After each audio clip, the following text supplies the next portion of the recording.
Le 85e congrès HLM de l'Union sociale pour l'habitat en partenariat avec Procivis, ISTA, Salvia Développement, Sepia et ACT Commodities du 23 au 25 septembre 2025 sur Radio Imo et Radio Territoria. Eh bien bonjour les amis, voilà il est 15h, nous sommes 15h par 6 minutes.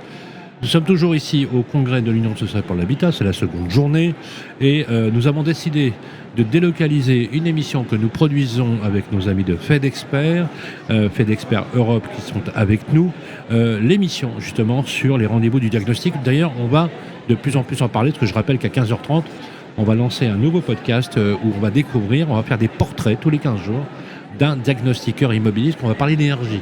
Ça tombe bien, on a le président de FedExpert Europe qui est avec nous, Assad El Ayachmoued, bonjour. Bonjour Sylvain. Comment ça va? Très bien, et vous? Mieux, ce serait de la gourmandise, mais il vaut mieux aller bien en ce moment, parce que vu la fébrilité et la morosité ambiante, on va dire que tout va bien. Bref, méthode Coué. On a aussi quelqu'un qui maîtrise très très bien les sujets énergétiques du bâti. En l'occurrence, il est le responsable énergie de Erilia. Bonjour Virgile Delvas. Bonjour Sylvain. Merci d'être avec nous. Assad, déjà on est ici au congrès de l'Union sociale pour l'habitat. Tant mieux. On est avec nos amis de Procivis. Logement social ou logement locatif privé, même combat pour le diagnostic de performance énergétique, mais pas que. Également du diagnostic technique global, de l'audit énergétique et de tous les dispositifs qui permettent de mesurer l'efficacité énergétique des bâtiments. Vous ne faites pas la distinction entre logement social et logement? Alors non, on ne fait pas la distinction. Au contraire, on va être même plus attentif quand il s'agit d'un logement social, parce que ça mérite une attention un peu plus particulière, je dirais, parce qu'on intervient sur un logement qui est occupé, où il n'y a pas de possibilité en général de relogement des occupants, des locataires. Donc il va falloir avoir une expertise, je dirais, un peu plus humaine que si on était dans un logement privé appartenant à un investisseur, par exemple. Alors, Virgile, les questions du DPE, de la performance énergétique du bâtiment, est un sujet que tout le monde partage pour l'amélioration des conditions de vie, également du pouvoir d'achat, de la maîtrise des coûts énergétiques. Est-ce que, et je parle devant le président de FedExpert, qui représente aussi les métiers du diag au sens large, on a l'impression parfois de rétropédalage sur la fiabilité du DPE, des DPE, si je prends juste le DPE, et d'autres fonctions comme l'audit technique ou le diagnostic technique global. Est-ce que vous, de votre point de vue, qui est à l'intérieur d'un bailleur, à l'intérieur d'un opérateur immobilier, vous pensez que le compte y est, objectivement? Alors pour répondre à la question, effectivement, le DPE peut parfois sembler interprétable. On a vu récemment les dernières évolutions, ne serait-ce que sur le coefficient primaire de l'électricité qui est revu. Alors ce qu'il faut savoir, c'est que ma société Erilia, qui fait partie du groupe Habitat en région, nous avons un patrimoine de 90 000 logements. Donc c'est énorme. C'est énorme. On a un enjeu fort puisqu'une partie de notre patrimoine est plutôt ancien et nécessite des réhabilitations plus ou moins lourdes en fonction justement de la note DPE que nous allons obtenir. Donc oui, le DPE est un outil très intéressant pour piloter et prévoir notre plan de réhabilitation, que ce soit d'un point de vue financier ou étiquette, mais on sent effectivement qu'en fonction du diagnostiqueur, en fonction de certains critères, on peut basculer d'une case à une autre et on n'est pas totalement sûr parfois de certains DPE. Alors, Assad, à la lecture de ce que vient de nous dire Virgile, un patrimoine de 98 logements, c'est énorme. Là, du coup, les questions que se pose Virgile sur la fiabilité, quand on voit les enjeux d'Erilia, il n'y a pas de débat, c'est majeur. C'est majeur. Après, moi, je peux comprendre la crise de confiance qu'il y a des bailleurs sociaux vers le DPE, mais encore une fois, cette crise de confiance, elle est alimentée aussi par le fait que les diagnostiqueurs, encore une fois, ne sont pas ouverts vers d'autres secteurs d'activité, d'autres filières, d'autres partenaires. C'est-à-dire que s'il y avait cette cohabitation que nous, aujourd'hui, on réclame entre les diagnostiqueurs et plein d'autres filiales, vecteurs, tels que les bailleurs sociaux, par exemple, puisque monsieur les représente, il y aurait déjà eu une espèce de pédagogie qui explique pourquoi aujourd'hui le DPE, il reste encore quelques réglages, pourquoi aujourd'hui d'un DPE à un autre, d'un diagnostiqueur à un autre, on a des différences, etc. Et peut-être que ça aurait permis à ces bailleurs sociaux-là d'être proactifs, de se préparer à certaines choses et faire preuve d'anticipation. Donc le premier problème, c'est ce manque en fait de communication, peut-être de partenariat. Il y a eu un IP qui fait que vous avez peut-être même sûrement eu l'information en bout de chaîne qui fait que vous n'avez pas pu vous préparer. La deuxième raison, c'est aussi, nous, fédération, on s'est aussi à un moment donné un peu replié sur nous-mêmes et on ne s'est pas ouvert, par exemple, vers les bailleurs sociaux. Et c'est ce qu'aujourd'hui nous souhaitons faire en vous apportant plus d'informations, de pédagogie, pour pouvoir anticiper, pour être force d'anticipation, et éventuellement de propositions, mais aussi éventuellement former vos collaborateurs et partenaires sur toutes ces questions. La qualité de la formation, Virginie, de la fiabilité technique, elle est ultra fondamentale. Je vous donne un exemple, vous le savez déjà. Sur 10 DPE, sur le même logement, on en a 7 qui sont différents. C'est inacceptable. Et là, vous, qui êtes le professionnel, vous vous posez la question de la décence du DPE, de la fiabilité du DPE. Et là, on n'est pas, je critique pas, on n'est pas l'agent immobilier qui va, enfin bref, vous m'avez compris, on est sur quelque chose d'extrêmement volontariste. Parce que ce que vous voulez, vous, en tant qu'opérateur immobilier, c'est améliorer les conditions de vie de vos clients, de vos occupants, on est d'accord là-dessus. On est bien d'accord, c'est même notre mission. Et d'avoir une maîtrise totale des coûts énergétiques pour que dans l'effort que doit chacun consentir, il n'y ait pas d'injustice entre celui qui donne plus ou celui qui donne moins. Donc, la question que moi je vous pose à tous les deux, c'est, avec tous ces rétropédalages, alors, d'ailleurs, une victoire que vous avez obtenue, puisque par arrêté du 26 juillet 2025, vous avez obtenu le QR code. C'est vous qui l'aviez proposé. Tout à fait. Aujourd'hui, quand on est diagnostiqueur, vous savez, il faut le QR code. Vous le saviez ça? Oui. Il faut un QR code. C'est fait d'experts qui l'a obtenu. Alors c'est vrai que vous n'avez pas tout gagné, puisque on a eu la géolocalisation également. Vous n'avez pas eu la géoloc. On l'a eu, la géoloc. Alors, oui. On l'a eu, l'organisme certificateur devra vérifier la cohérence des déplacements et ça lui enverra une alerte et il va solliciter le diagnostiqueur pour vérifier cela. Alors je vous vois sourire, Virginie, et je vois que vous avez bien compris. En fait, est-ce qu'il se déplace? Quand on a 90 000 logements, je ne sais pas si vous avez fait 90 000 DPE, mais si vous avez 90 000 DPE, il faut passer par appel d'experts, je vous le dis tout de suite. Non, mais ce que je veux dire, c'est qu'ils se déplacent. Alors, les 90 000 DPE, oui, nous les avons lancés, puisqu'on a lancé une campagne complète sur notre patrimoine pour justement ce que je disais tout à l'heure. Mais est-ce qu'ils vont sur place? C'est la question qu'on se pose. On n'en a pas la conviction. Enfin, jusqu'à maintenant, on n'avait pas la certitude que les DPE, puisque là on parle de DPE de masse à un autre niveau, puisque quand on envoie 90 000 DPE en commande, on ne va pas les suivre un par un, bien évidemment. Mais oui, on peut être amené à se poser la question si la personne va bien sur place, vérifie bien les conditions techniques de nos bâtiments et remplit correctement. Donc c'est vrai que historiquement, Erilia avait fusionné avec Logirem. Donc Logirem, à l'époque, on avait fait le choix plutôt de faire du DPE logement par logement pour éviter un phénomène de masse d'erreurs. Là, on est revenu sur une fonction de masse du DPE. Donc oui, c'est une donnée très très importante pour nous qui se déplace et que ce soit la réalité. C'est terrible ce que vous dites. Parce que, en fait, vous n'avez pas la certitude qu'il se déplace. Jusqu'à maintenant. Est-ce que c'est lié au prix que vous accordez à chaque DPE? Est-ce que c'est lié au prix? Je ne sais pas. Après, ça coûte combien du marché? Moi, je vais vous répondre, Sylvain, très clairement. Oui. Pour 70%, c'est le prix. Les 30% qui restent, quand vous faites du logement social, vous avez des contraintes. C'est les contraintes que j'évoquais en début d'entretien. C'est-à-dire que ce sont des logements qui sont occupés. Il arrive souvent que l'homme ou la femme, le mari ou la femme ne travaille pas. Donc lorsque vous allez intervenir, vous allez avoir des contraintes qui vont s'ajouter, avec notamment des animaux, des enfants, etc. Donc le diagnostiqueur va préférer décliner plutôt que de travailler avec le locataire pour trouver un créneau qui va arranger tout le monde. Donc ce travail-là supplémentaire, il n'a pas envie de le faire. Il préfère vous donner un DPE par défaut ou en copier-coller. Malheureusement, c'est le retour terrain que nous avons de nos diagnostiqueurs qui se retrouvent en concurrence déloyale avec cette typologie de diagnostiqueur qui ne va pas se déplacer. C'est pour ça qu'on a mis en place le QR code pour scanner le jour de la visite et avoir une preuve de ce scan, de cette certification, et également la géolocalisation pour savoir si c'est bien déplacé, mais ce n'est pas suffisant. Il faut également l'horodatage, parce que ce n'est pas tout de se déplacer. Il faut aussi savoir combien de temps je suis resté sur place. Faire un DPE en 5 minutes ou faire un DPE en 2 heures, ce n'est pas le même DPE. Vous aurez fatalement une lettre qui sera différente.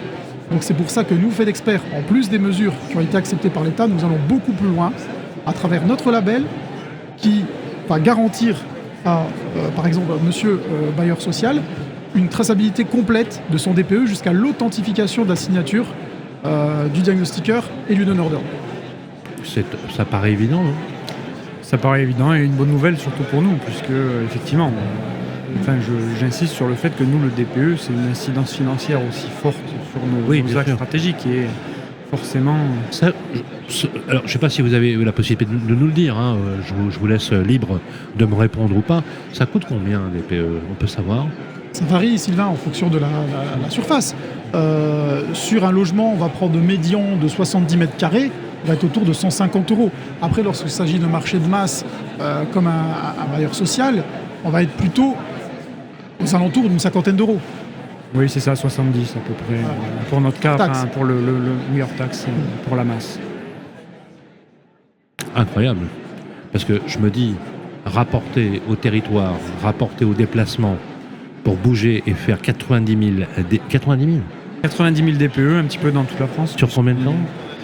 Alors ça s'étale sur un peu plus d'un an et demi. C'est énorme. Vous semblez surpris. Alors je ne suis pas surpris parce que le prix de 70 € hors taxe. Vous savez qu'il y a des appels d'offres avec des DPE à 10 €. Non, ça s'est déjà vu. C'est pas possible. Sylvain, je ne vais pas vous dire de bêtises ici à Radio Imo. Oui. En vous disant qu'il y a des DPE à 10 € hors taxe.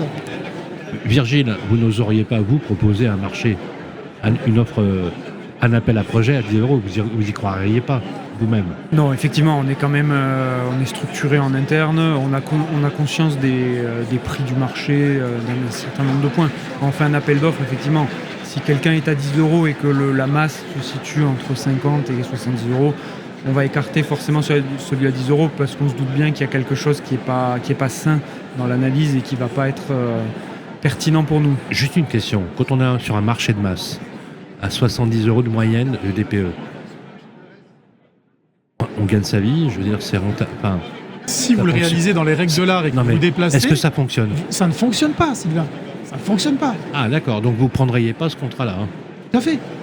D'accord. Je veux dire... Ça a le mérite d'être clair. Imaginez quelle est la qualité d'un DPE à 10 €, parce que là, on parle d'un DPE à 70 €. Quelle est la qualité d'un DPE à 10 €? Moi, je vais vous dire ce que c'est. C'est un DPE copier-coller sans déplacement. 1h30, 2 heures. Sur un F3, ça va être ce temps-là, oui, exactement. Ah oui. On s'y retrouve pas. Même avec la masse, on s'y retrouve pas. Parce qu'en plus, cette masse-là, il va vous falloir plusieurs opérateurs certifiés pour le faire.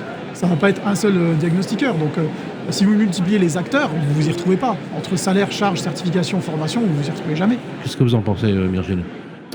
Je pense que c'est réel, effectivement. 10 €, ça peut être que du copier-coller ou du faux DPE. Mais à 70 €, ça tourne ? Ça peut tourner, puisqu'il y a une particularité en tant que bailleurs sociaux. Nous, nos résidences, c'est pas des copropriétés. C'est que du bloc. Ce qu'il faut bien comprendre, c'est que c'est des blocs un peu uniformes. C'est-à-dire quand on fait des campagnes de changement de fenêtre, on change l'entièreté du bâtiment. Donc, d'accord. Il y a quand même un gain pour le diagnostiqueur technique quand il est sur site, puisque en général, on est sur des uniformités d'équipement. Okay. Donc il peut passer sa journée dans le bâtiment, quoi.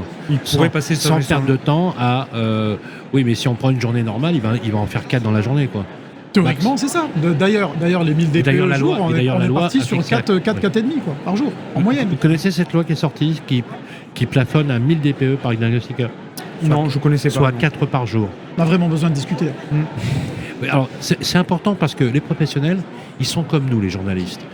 Ils reçoivent parfois des informations contraires, c'est vrai. Et les bailleurs sociaux ont une régularité qui est la suivante. C'est l'extrême transparence de leurs opérations, notamment sur la rénovation. Pourquoi ? Parce qu'il y a des élus derrière. Il y a une gouvernance.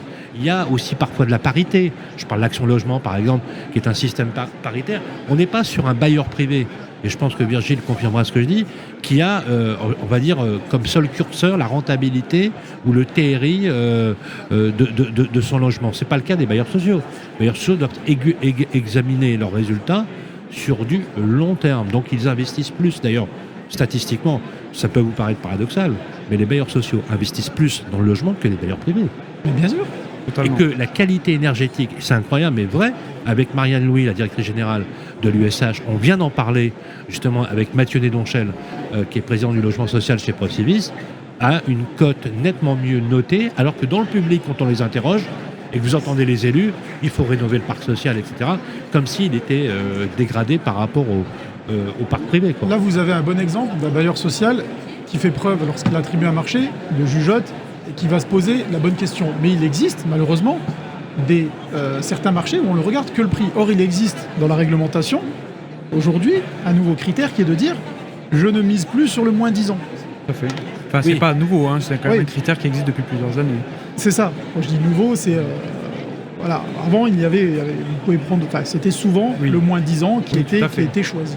C'est vous le monsieur énergie chez Airilia, donc c'est vous qui finalement fixez la règle, le curseur du marché que vous allez soumettre au public. Est-ce que... je pense que votre réponse va être évidente, mais vous plaidez pour la fiabilité bien sûr du DPE et donc une formation qui serait par exemple réglementée, très réglementée. Par exemple, est-ce qu'il faut un diplôme? Est-ce qu'il faut des conditions de capacité? Comment s'exerce le contrôle? Alors là on a l'ADEME, parce que vos DPE sont déposés à l'ADEME, oui, bien évidemment. Donc quel est le bon... Je voudrais vous écouter tous les deux pour qu'on trouve en fait, si tu veux, le curseur qui permet de dire, pour devenir un excellent ingénieur, DPiste, ce que j'appelle moi les DPistes, du DIAG, il faut avoir label, formation, diplôme, comment on fait? Moi je vais vous donner ma version. Parce qu'aujourd'hui on peut devenir un DIAG, on va dire...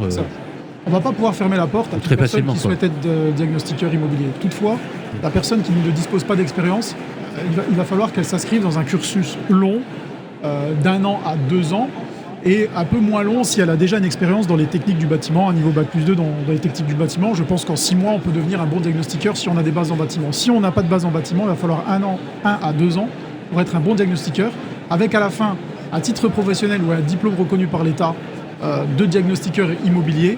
Et surtout, et c'est ça où aujourd'hui on a un léger souci en formation, c'est le terrain. C'est-à-dire qu'il faut impérativement que la formation soit ponctuée très régulièrement de terrain. Et ce terrain-là, le faire sur des biens réels. Parce que vous avez beaucoup d'organismes de formation qui vont vous faire des maquettes, explorer la salle de formation où les stagiaires sont, mais il n'y a pas de situation réelle. Et là, il faudrait obliger cette situation réelle. Aujourd'hui, on vous impose une journée de terrain. Pour un DPE, ce n'est pas assez. Et on ne vous explique pas si le bien doit être réel. Donc là, aujourd'hui, ce qu'on demande, c'est qu'il y a un titre professionnel reconnu par l'État à la fin, mais en situation réelle lorsqu'il s'agit de formation terrain. Virgile, les enjeux chez Airilia sont énormes, puisque quand vous transformez une partie de votre parc ou toute ou partie, c'est des enjeux qui se chiffrent par dizaines de millions d'euros parfois au niveau des investissements. Donc la fiabilité, c'est clair, et vous en avez besoin. Quand vous voyez les particularités justement ou l'hétérogénéité de votre parc sur certains immeubles qui auraient besoin de plus de rénovation que d'autres, comment vous abordez, une fois que vous avez les DPE, cette notion de mise en œuvre des travaux? Est-ce que par exemple, vous utilisez le système de financement des certificats d'économie d'énergie? Est-ce que vous profitez par exemple du coup de pouce, vous savez, qui a été prolongé sur le recardement des réseaux de chaleur, où là il y a une prise en charge quasi totale des travaux? Est-ce que vous êtes affûté là-dessus, ou est-ce que vous auriez également vous-même, comme d'autres de vos confrères, besoin d'un conseil à IMO financier sur l'instruction des dossiers de financement, qui sont des subventions dont vous auriez bien besoin? Alors oui, on connaît tous ces procédés, les C2E, que ce soit coup de pouce ou normaux, donc on est accompagné par des grandes entités comme EDF ou des bureaux de conseil, donc on est effectivement très affûté sur ces aides-là, puisque c'est quand même des gains qui nous permettent de faire de belles rénovations et de participer vraiment à une réduction énergétique qui est basée donc, forcément dans cette étiquette DPE initiale, puisque tout notre programme de réhabilitation va être construit autour de ça. D'où l'intérêt d'avoir une étiquette fiable. Exactement, d'où l'intérêt de l'étiquette fiable et d'avoir du personnel qualifié qui remplit ces données-là, parce que ça a une incidence. Mais oui, on est rodé à ces exercices-là, au réseau de chaleur. On est très engagé dans la transition énergétique. On investit beaucoup d'argent là-dedans, que ce soit en réhabilitation, en transformation, en modification et on va poursuivre ce chemin-là à épauler. Après, au sein de mon service, récemment, voilà, on a un technicien qui nous a rejoint, qui a une compétence DPE forte puisqu'il a été formé spécifiquement sur le DPE. Et on va employer cette ressource justement pour réanalyser un petit peu et faire du sondage sur ce qui nous revient pour être certain que ce soit concordant avec... C'est clair, non mais c'est clair. Vous avez des enjeux de masse qui sont quand même très importants et les conséquences peuvent être délétères parce que vous basez votre approche travaux sur la qualité ou la fiabilité des DPE. Et la fiabilité à la lumière de l'information. Vous avez vu, tous les jours, ça rétropédale dans tous les sens là-dessus, et notamment un dossier que j'ai vu passer sur notamment des faux DPE, parce qu'à Saad El Ayache, il y a des faux DPE. Oui, incontestablement. Mais alors, que fait l'ADEME ? En fait, ce n'est pas du ressort de l'ADEME lorsque vous avez un faux DPE, c'est du ressort de la DGCCRF et de l'organisme certificateur. Comment on fait Voilà, imaginons que Virgile se rende compte dans les études que avec son approche technique, il dit cet immeuble quand même, là il y a un sujet, parce que là franchement ils me mettent du B, j'ai un gros doute, ça pourrait, voilà, sur des choses que vous constatez, etc. C'est quoi le recours ? Premier recours, vous devez ouvrir une plainte auprès de l'organisme certificateur du diagnostiqueur, s'il est certifié. Mais bon, je pense que vous avez fait vos vérifications, mais s'il est certifié, il y a tout de suite la saisine de cet organisme-là, certificateur. Vous allez ouvrir une plainte dans ce qu'ils appellent dans leur processus plainte et réclamation. Immédiatement, l'organisme est tenu par le COFRAC d'agir très vite, c'est-à-dire de solliciter le diagnostiqueur et lui demander des comptes. Et si les explications n'ont pas convaincu, comme ça arrive souvent, à ce moment-là, il va y avoir un contrôle sur ouvrage qui va être fait, c'est-à-dire que l'organisme certificateur va envoyer un examinateur sur place afin de reconstituer l'ensemble de la mission. L'examinateur va réaliser, lui, le même rapport de son côté, ainsi que le diagnostiqueur, et venir tout simplement comparer et déterminer s'il y a eu faute ou pas du diagnostiqueur. À l'issue de cette opération, va être rendu par le certificateur un compte rendu. Soit il y aura une suspension du diagnostiqueur en demandant de se former davantage ou de repasser certains examens, soit si l'erreur avérée est très grave, à ce moment-là, il y aura radiation du diagnostiqueur et il devra attendre 18 mois pour passer à nouveau une formation et des certifications et donc revenir sur le marché. Et si vous n'avez pas l'information qu'il faut saisir directement de cette manière-là l'organisme certificateur, malheureusement, il ne se passera pas grand-chose, sauf si c'est une faute intentionnelle, c'est une fraude. À ce moment-là, il faut solliciter la DGCCRF et porter plainte, parce que comme vous le savez aujourd'hui, le DPE est opposable et bien souvent, ça débouche sur des affaires pénales, parce qu'il s'agit d'un faux et d'un usage de faux. Voilà, si vraiment ce n'est pas... ça a été volontaire de la part du diagnostic. Je suppose que vous n'avez pas ce cas-là, non, heureusement pour vous. Mais par contre, le contrôle effectif, ça, c'est quelque chose qui vous tarabuste, effectivement, et que vous devez suivre, parce qu'à l'évidence, vous n'avez certainement pas forcément la bande passante pour examiner de manière fiable les 90 000 DPE. C'est pas réaliste de dire je vais passer à l'examen de chaque DPE. Vous êtes d'accord là-dessus ? Totalement d'accord, et c'est pas notre travail. Enfin, et c'est pas votre métier, voilà. On a d'autres missions qui sont prioritaires absolument. Par rapport à ça. Là, on parle vraiment de cas qui pourraient surgir et qui nous choquent. Vraiment, sur une étiquette où on ne comprend pas ce qui se passe. Dernière question et dernier sujet avant de nous quitter, c'est l'évolution de la norme et de la loi. On l'a vu, au début, le DPE, c'était un peu folklorique. C'était un papier pour signer une transaction. Voilà, moi j'ai l'expérience, j'ai 37 ans d'expérience. Quand je le dis, je le crois à peine, mais bon. Mais c'est vrai, j'ai 37 ans d'expérience et j'ai vu naître effectivement le diagnostic qui s'imposait de plus en plus, avant qu'il soit opposable, c'est-à-dire avant qu'il soit nécessaire, obligatoire, bien évidemment. Et j'avais vu des sessions de formation où vous deveniez diagnostiqueur en 24 heures, une journée, 2 jours. Ou alors simplement en faisant 2 webinaires et puis vous aviez votre titre qui arrivait par la poste, voilà, par exemple. Quand on voit les rétropédalages à partir de l'opposabilité, c'est-à-dire où on a doté le DPE d'un outil juridique, celui d'être opposable, donc d'avoir un instrument coercitif. qui a beaucoup amélioré d'ailleurs les transactions, puisque ça a fluidifié énormément de transactions. Je précise quand même, c'est hyper important. Après, il y a eu un impact sur les valeurs. Entre la notation, impact sur la valeur patrimoniale des bâtiments, mais également une valeur plutôt d'usage. Ce que j'appelle la valeur d'usage, c'est mieux respirer, avoir un coefficient énergétique de bonne qualité, et enfin la notion du pouvoir d'achat de la dépense. De la dépense. Après, on a une troisième étape, qui est celui de la révision du DPE.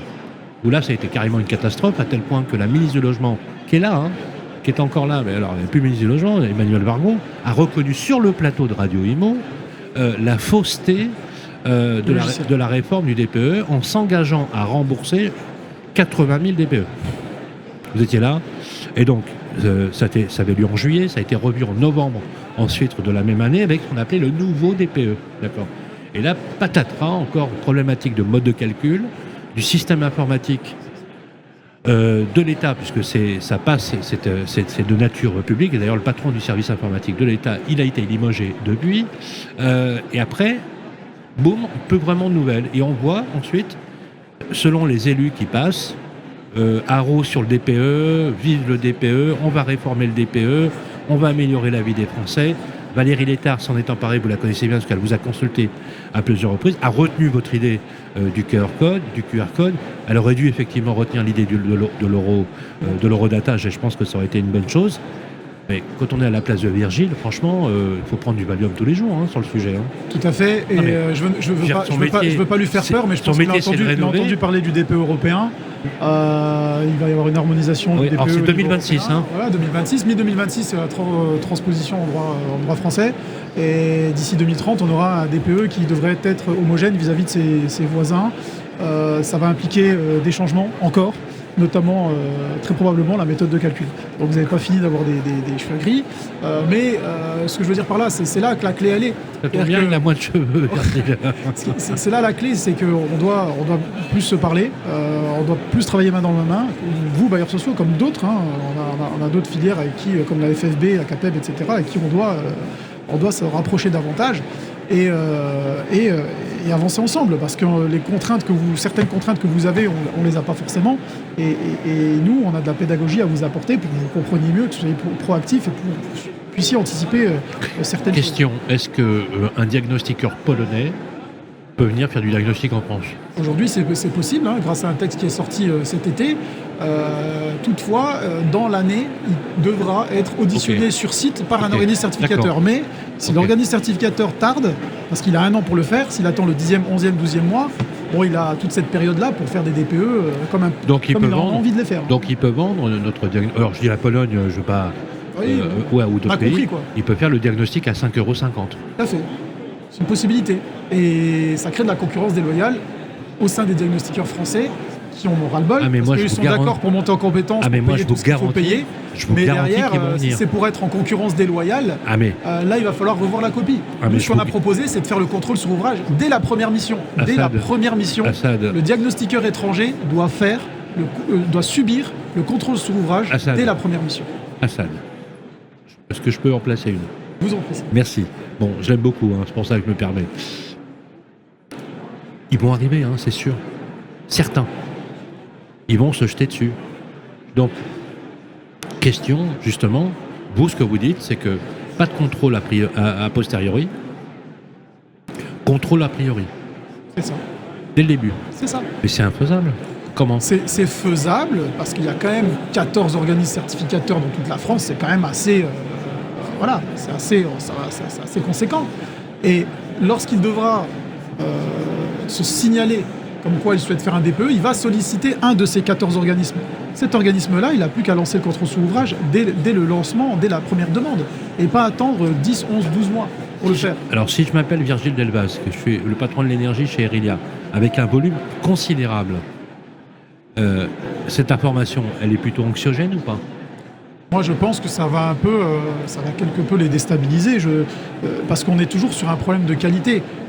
Que vaut un DPE fait par un Allemand, un Belge, un Polonais, alors que notre moteur de calcul est français, franco-français, c'est-à-dire créé et développé en France. Les formations que suivent les diagnostiqueurs sont liées à ce moteur de calcul.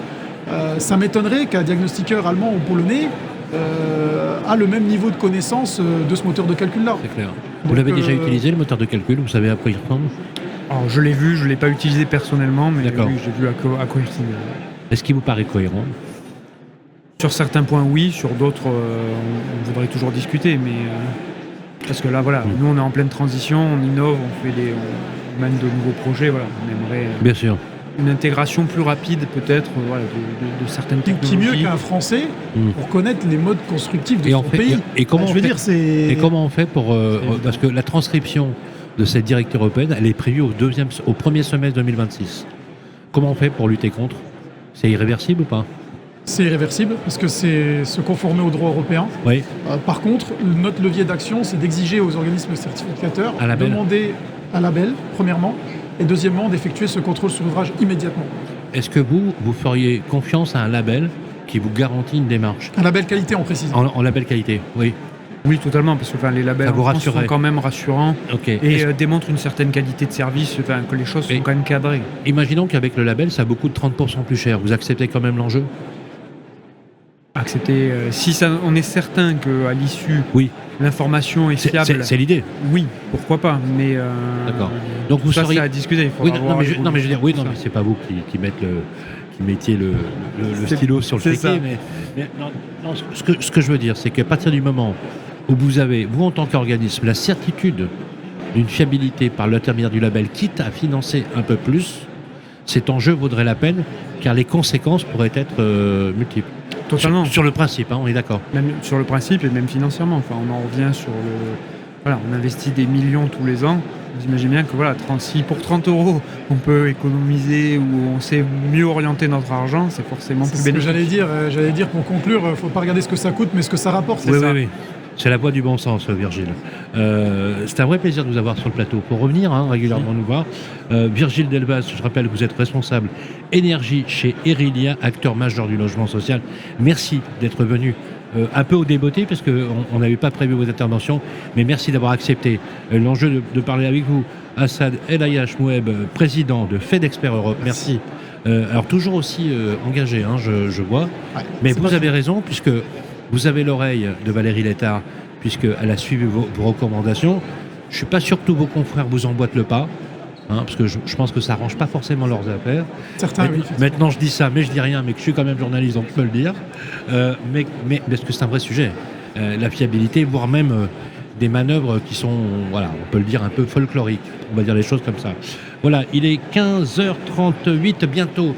On va avoir notre première émission, d'ailleurs, on va lancer un nouveau podcast. Une nouvelle émission qui aura lieu toutes les semaines, tous les 15 jours, 2 fois par mois, avec vous, Assad El Ayash, puisque c'est vous qui avez eu cette idée de monter l'opération avec nous, de coproduire un magazine. On va faire un portrait, justement. Qui sont les diagnostiqueurs qui vont chez vous? À quoi ils ressemblent? À quoi ils pensent? Quelle est leur formation? Quelle est leur narration? Comment ils approchent leur métier? On va faire un portrait individuel, une petite dizaine de minutes. Et on va voir, on voit ce qu'on appelle en one-to-one, vous savez, en face-à-face, avec un diagnostiqueur. On va recevoir dans quelques instants, c'est Denis Potvin qu'on va recevoir.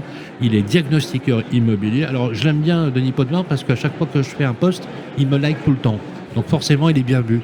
Non, je caricature. C'est un vrai professionnel. Il a accepté l'enjeu. Vous l'avez invité. Il va arriver dans quelques instants. Et on va faire ce portrait. Assad, c'est quoi l'idée du portrait parce que vous avez souhaité mettre à l'honneur aussi vos adhérents tous les 15 jours. Ça fait partie de ce que je disais à monsieur tout à l'heure. C'est-à-dire qu'on était une filière qui était relativement repliée sur elle-même, qui ne s'ouvrait pas vers les autres pour apporter notre savoir, notre pédagogie, parler de nous, mais aussi comprendre nos problématiques et expliquer aussi pourquoi il y a ces dérives liées au DPE ou au moteur de calcul, par exemple. C'est tout simplement pour communiquer autour de tout ça, et qui mieux que les diagnostiqueurs pour le faire. On a songé que c'était une bonne idée. C'est très clair. Merci beaucoup, Assad El Ayash. Je rappelle que vous êtes le président de FedExpert Europe. Immense merci à vous, Virgile Delbas, responsable énergie chez Erilia. On se retrouve dans quelques instants. Le 85e congrès HLM de l'Union sociale pour l'habitat en partenariat avec Procivis, ISTA, Salvia Développement, Sepia et ACT Commodities du 23 au 25 septembre 2025 sur Radio Imo et Radio Territoria.